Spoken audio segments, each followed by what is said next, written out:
Hello there, and welcome to another one of these. So I've been up to quite a few things this week. I say quite a few things, not really quite a lot, but yeah, let's check out what was going on. Hello there. Yep, so I had a bit of a weird week coming up. I was trying to get everything sorted, my life in order, getting a good routine, eating really clean to get fit for going back on the boat, exercising, quitting smoking, quitting alcohol. Just for dry January, we have, I don't know if they have this in the States or anywhere else, but in England in January, not everyone of course, but we have a thing called dry January, and we all try and quit alcohol for the entire month, just to kickstart us onto, you know, a bit of a cleanse after enjoying ourselves far too much over Christmas. And I was working out 3 times a week, going for nice walks with Leela, and I don't know, I started waking up feeling so tired. You know, I would wake up in the morning and I didn't even want to take the dog for a walk, I was that tired. So I had a few days off, and then I felt even more guilty because I was having the time off, and then I just didn't, I was even more unproductive because of that, and a bit miserable. And then I released the crew video out, and then I got really sad because everyone was being so mean. And yeah, basically my dad called me and he gave me a big pep talk about, you know, moving forwards, what changes could I do tomorrow to make my day better, what I'm feeling bad about being unproductive, it's okay to have a rest, but what was I going to do the next day, how could I change my situation, and one of the things was to write a big to-do list, which is this here. I've got a lot to do on it, but I got this morning, took Leela for a walk, had breakfast, got a vitamin C drink down on me, and started working immediately. And I really love what I do. I'm currently painting a commission for a gentleman. I've had a bit of a backlog of commissions, but this guy, we kind of bonded over his story of dogs, and he's got, he used to have a dog called Martini, which unfortunately passed away. He got a new dog called Whiskey, and he wanted me to commemorate them all together in a painting, so that's what I'm doing. So this is my outline sketch at the moment. He's given me some pictures, and I like to get quite a lot, so I can see people in different positions, different expressions, and kind of just get the personality. It's a children's illustration, but I take a lot of time trying to get their personality across. And then after this, I created a logo for a lady yesterday, another woman called Elizabeth, who's been so lovely to me. And I'm really excited about this one because it incorporates a mermaid, and I was so obsessed with mermaids when I was younger. I really wanted to be one, I was obsessed. I used to go into bookstores looking for, you know, spell books of how you could become a mermaid. One day I will find out. So I'll be working on that today. I'll be uploading a video today as well. I've got a lot of painting to do. I'm going to be painting some more coasters. So yeah, I'm going to try and do my best to be productive, because we got some really awesome news yesterday. What was the message? So the message, I contacted the riggers, saying, hey, how's it going? Just let you know this is when I'm going to be back. And I also had a guy living on Papageno for a bit of money, and that was going straight to the riggers to get more money to go towards the repair. And they said, yes, everything's okay. We've started in doing the handrail and fabrication of the stunctions. So I'm really excited that some work has actually started now. I knew they were working on it, but it was just really good to hear what they were working on. So we're removing the handrail on port side and getting a brand new one, because when the boat fell in the storm, it got crushed that side. So yeah, I'm going to be working really hard, and it's a bit different. I'm trying my best to raise funds for Papageno with the shop, and of course I'm living in England trying to pay for a roof over my head, so I'm juggling, but I'm really chuffed. I wouldn't have it any other way right now. Okay, so this is come up with so far. Now it's time to paint. I use Winsor & Newton watercolors, but I got gifted this amazing set of watercolors, handmade by Lighthouse Cove. You should definitely give them a follow on Instagram. And the colours are just amazing. I've got a gold in here as well somewhere. Shout out to my nan's knitting skills. Right, so Lighthouse Cove. Let's have a look and see what these bad boys. I'm like, wow, they've got like little magnets at the bottom as well, so they stay put. That's so cool. Hold on, let me just show you. Ooh.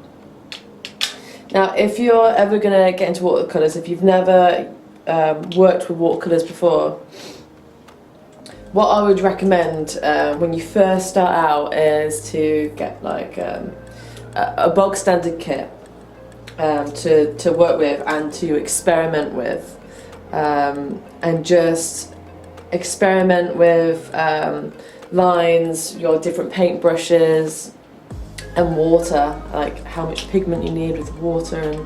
And what I would definitely recommend for you to start on, the paper would have to be, I use at least 300 GSM, and that's the thickness of the paper because you're using watercolors. If you're using paper that's too thin, the paper goes all crinkly, and it's not good. Oh my god, I've got another paint here. It's called Copper Chandelier. It looks stunning. Can't wait to use these. These are all made by hand by this lovely lady. I can't wait. She's still on Etsy. I really love doing watercolors, and I think it's just going to be a big painting day. So I'm going to carry on unwrapping these and let you know how it goes.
Okay, so I'm gonna wait for this to dry. I really like it. I really like the colours. contrast of green and orange. The colours I use mostly when I'm doing family portraits are green and yellow. I don't know why, but I really love to bring in a feeling of nature, and I've added little details like shells and starfish and tiny little bones where the dog is. So when this dries, I will go back over with a pen to bring out some of the features. So once this is drying, and as I was saying, when you first start out watercolours, once you figure out everything you need to figure out in terms of lines and colour and stuff, I always recommend searching around for the best deal on the watercolour paper, as long as it's 300 GSM. I get Delaroni Aquafine with texture. And then I started painting, when I started doing this professionally 4 years ago. I've always painted since a child, but I always got, you know, just bog standard watercolours. When I started doing professionally, I realised that it depended on the quality of your paints. When you're doing an etching, an ink drawing, and you want to add colour and you add watercolour on top, the poor quality paints, the colours are not as vivid and they're very chalky, so it covers the line, so then you have to go back over. Now, I know I said I'm going to go back over this painting, but it's just to pronounce some of the features and to give a thicker line to embolden it. So the paint that I prefer, that I get at Winsor and Newton, they can be expensive, but what I would say, if you're going to end up doing professionally or just want to see a difference in terms of colours, I would invest. But I really feel like going forward I'll move on to people like these. I think they're amazing, and I've got some really nice colours here. I've got a siren, which I'm really looking forward to use. It's just this one here. It's kind of like, it looks like a metallic green almost. It's very mermaidy. So for another person, they ordered this commission for their friend because their friend's not feeling too happy right now, and they wanted a mermaid with a lighthouse. So I designed this. I don't know if you like it, but I hope you do. I wanted to paint kind of like a mermaid warrior. I know a lot of people, they see mermaids and it's all about tits and beauty, but I think for me the mermaid represents fierceness and power as well as beauty. You know, in the stories there are many sailors that lost their lives from listening to the mermaid song and would throw themselves overboard, or a mermaid would drag them under the tea. But yeah, I really like that. I remember listening to some stories when I was younger, and it was if a mermaid comes onto land, she will marry the fisherman. He can keep her on land, force her to be on land if he steals her comb and mirror and hides it, and she can't go back to the sea without him. So they're very beautiful wives. They have beautiful singing voices, but they always return back to the sea. That's all the stories. I don't think I've listened to, I've read one story about mermaids where it's ended beautifully. Even the Little Mermaid, the true story is that she loses her voice, and every time she walks it feels like she's stepping on knives. And her sisters all cut off their hair and gave it to the sea witch to get her a dagger. So she had to kill the prince and the blood would go on her feet and she'd turn back into a mermaid. Because, you know, she was the one who saved him, but he saw another princess on the same day and he fell in love with her. So she was kind of ignored and seen as like the little sister. And then when they got married and on the wedding night, she crept in with the knife and she loved him too much and she couldn't do it, so she just dropped the knife and flung herself into the sea and turned into foam. So girls, if you're a mermaid and a guy, you're gonna lose your tail for a guy, don't do it. That's the moral of the story. Okay, so I'm really excited to get started on this. Let's see what happens. I've got my broom ready.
Okay, so this piece is going to need quite a lot of layers, a lot of depth, because it's watercolours. You just need to wait for it to dry. And I'm not telling anyone the proper way how to work with watercolours, I'm just saying how I personally do it. However, this piece, because there's so much detail in it with the mermaid, I'm going to be adding on a few more layers. I'll wait for this to dry, go over with some ink again. I've used some gold paint on here as well. It's called, by Lighthouse Cove, it's called Copper Chandelier. It's really, really beautiful. I've never come across a watercolour with sort of a metallic sheen before. So at the moment my favourites are this Copper Chandelier and Siren, the green. And I've got this really cool, unfortunately I think it broke a bit in transit, but she's also put like a colour in a shell. But yeah, I'm gonna wait for that to dry and then come back to it. But whilst I'm waiting for that to dry, I think my other piece is dry now, so I'll go over that ink. And yeah, I'm really kind of happy with that. With this one, there's a lot of greens in here. When I'm painting, I usually get a vision of how I want things to look. I imagined a lot more blues and purples in this one, but I like the idea that it's fresh and bright. I wanted to use some really dark, moody colours, but then I remembered that the client said that he wanted a mix between two paints that I had already done, and they're very bright, jolly colours. Like for example, for a mermaid, if I was to paint her as a mermaid, how I would see in my mind, it would all be like blues, greens and purples. I would do kind of like a greenish tinge on the skin with long green hair or purple hair. But sometimes when you're doing a piece, and this is supposed to cheer someone up, I don't want to create a dark piece for someone. I want to create really bright colours. So I've kind of created this Irish mermaid, which I quite like. Time for a little break, I think. As you see, it was a very eventful week. Oh my god, this hot chocolate is so good.